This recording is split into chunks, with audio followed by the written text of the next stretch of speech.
The rise of the tech future, rebranding, the next step, and even more advice. I'm your host Matthew Moody, and today we are joined yet again by property expert Reena Marla. Stay tuned for some awesome content.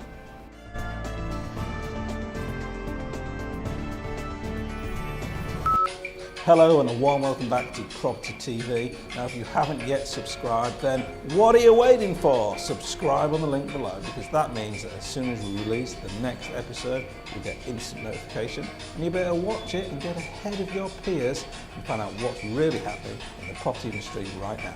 Stay tuned and subscribe now. You know, with all of the rise of tech and AI and all these things that are happening the future is not looking particularly bright for a lot of these kind of positions, which are truck drivers and even kind of menial workers, cleaners potentially, even people serving at, say, restaurants, etc. There's so many things that robots will be doing that you're right in the sense of there's definitely no job for life anymore. There may not even be a job for 5 years by the time some people graduate. So what's next? I think we will evolve. Humans are made to make it work. I actually don't see, and maybe that's me being positive, I don't see doom and gloom. Maybe it's because I have always found a way through the doom and gloom. So to me, that doesn't exist at all. Because I just think, human nature, we will evolve. We will find alternative ways of earning an income or making something, where the robots can't do it. Absolutely. That's my opinion. So we'll wait and see. Definitely. Whether that will happen or not. Definitely. An intriguing thing I've seen recently. Obviously, we receive your emails. We do lots of lovely emails. Really like them. But am I right in thinking that you are doing a little rebranding exercise right now? Yeah. Because you were the queen of lease options, and now it's more the queen of property. Is that right? Yeah. So, who anointed you? Okay, so I'm really glad you asked this question. So when I started about 10 years ago, the way, due to my personal circumstances, I was looking for something which was going to give me massive cash flow as well as an asset. Yeah. I wanted both. Yeah. I just didn't want the cash flow, I wanted to have both. And this is why I started to do lease options, purchase lease options, etc. Because that not only gives you cash flow, it also, you own the property, or you also have, equity and asset there, just like you were buying. So that worked really well. So I just latched on to lease option, and I did that for last, several years. And this is how I got the, the crown of being the queen of options. So that worked really well. It just lately, I had some feedback, people saying, those who don't know me through the property journey, saying, what does that actually mean? What does options mean, queen of options? Yeah. Because they don't relate lease options or purchase options to just queen of options. Yeah. Which is trying to think, hey, that's a good feedback. I never even thought about it, because I've been so engrossed in doing what I'm doing. And then, of course, with the changing market, with Brexit and everything else coming in, I love the change, by the way. I embrace the change because I think Absolutely. That is the way to go. You need to adapt. So these new strategies that you can do, because you need to do it, you need to evolve with the market, like rent-to-rent, service accommodation, and many other strategies. So I just thought, okay, I am no longer just the queen of lease options. I would like to open that up a bit more, because that's what I've been doing. So this is more about property investment rather than just being the option. So so it's more a branding exercise from that point of view, that I'm not narrowing down myself any longer. Yes, I was there once upon a time. It served a purpose. But now I'm much more than just doing purchase and lease options. There are many more strategies that I'm actually now doing. Which takes me to rebranding of, the property Awesome. Investment queen rather than just the option queen. Awesome. So that rebranding is going on right now. Do you have any plans for the next 12 months in terms of what you're doing? I know, you said, not doing 25-year plans, but in terms of, what's the next thing for Reena? I know, that's very interesting. I have never been able to do long-term plans. And I don't know, once again, whether this is my mindset, playing up, or is it just something how things have evolved for me. But my son Sanj, He is absolutely goal setter. He knows exactly what he wants in the next 5 years, 10 years, and 12 years. For me, I am at the place, I'm enjoying the ride. I love what I do, and I'm loving that I'm growing my portfolio still, and I'm growing for my boys, and I'm also helping other people, that being investors, sellers and buyers. Do I have a goal? No, not per se, not a number or a number of deals or what I want, because I have now what I want. I actually retired in 2012, before 2012, and when my son decided, when he graduated and we had this conversation about him joining the business, I came back in the business. I thought, yeah, great, absolutely wonderful. So the long-term goal is literally just being happy with what I am doing, keep serving, being happy, enjoy the ride. I'm not getting any younger. Surprise, surprise, Matthew.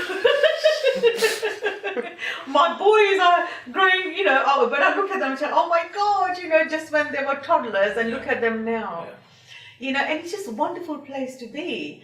And now I'm doing more charity work as well. It's just the freedom it gives you. And I think it's more now about, okay, what can I do more to serve other people? Because I've achieved my goals now.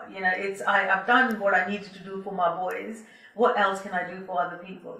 So with regards to my goals, these are my goals. Be happy, serve other people, and we all basically live happily, after, as long as I can serve, I'll be very happy. I love it.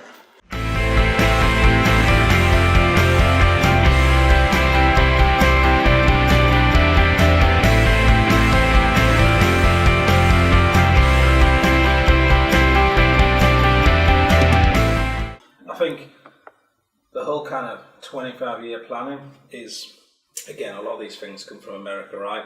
And this has kind of been more of a movement by Dan Sullivan in terms of one of the really high-end coaches. And I think when you say about goals and targets and perhaps not being maybe crystal clear on them, I think maybe what they're talking about more is there something big that you, with all your skills and passion and mindset, could do that could make a change to something? And I think, Tony Robbins puts it really, really well when he says, we always underestimate what we can do in a year, but vastly underestimate what we can do in a decade. Yeah. And hence why this kind of 25-year plan it's a kind of what would it be like type of thing. And obviously then you're flooding back to 10 and 5 and 3 and 1. But in reality, it's the 1 year plan that's still important. It's just, what could it be like in 10 years from now? Absolutely. So if I actually go back, I did have a goal. My goal was to set my boss. My goal was to meet the need, to pay the bill, to pay the mortgage, to look after my boys. That was my goal. I achieved that goal. The next goal was, I want to have nice holidays. I want to have a nice house. I want to have a nice car. That was my next target. Oh, okay, I've achieved that. So absolutely, and I think subconsciously, I've had these goals, even though I didn't write them down. The subconscious goals, and I don't know whether that makes sense or not. So I don't necessarily write them, but I know subconsciously what I want, what I need. So as long as that need is taken care of, want is taken care of, the rest is really what I'm living for, what I'm enjoying my life for. I never say to myself, I want to do another 100 deals. Because doing 100 deals, that is not music to my ears. If you say to me, I'm going to make 100 million pounds, that's music to my ears. And if you say to me, you can make that with 2 deals, that's music to my ears. I never ever want to do 100 deals, never, So that's my goal. And I just find subconsciously, I keep achieving them. I keep smashing them. I don't know how that happens, but the universe is working for me. It has worked from day one. Once I focused, Matthew. That's the important thing. Focus is so important, because we all get distracted, as you know. There are so many courses. There's YouTube, there's social media, there's Facebook, there's everything going on here, Everybody's pulling you left, right, and center. You've got to just bring it all in and say, right, this is the one thing I'm going to do, and I'm going to give myself 6 months. I say 6 months because this is exactly what I did.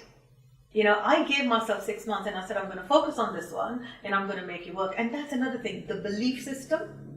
You've got to believe that you can do it. And unless and until you believe that, you're not going to be successful. Absolutely. I almost truly have to believe experience it before you've done it. Exactly. So say to yourself, I can do it, I can do it. Because there's nothing special about me, I promise you, other than I focused. Yes, I had a massive why because I had my 2 boys, for that reason. But that's all really. Yeah. That is it. And my subconscious need and want and everything else. And now it's like, I'm at such a good place that I don't need to ask for anything. I don't need to write down anything. It's just happening. Brilliant. It just keeps coming. So if there's one piece of advice we'd finish off with for our Property TV viewers, what would it be? I would say stop dabbling. Definitely. You've dabbled enough. It's time for you to be serious. Focus. Make sure that you're very clear about why you want this. Why do you want to do property? Because there are many other things you could do.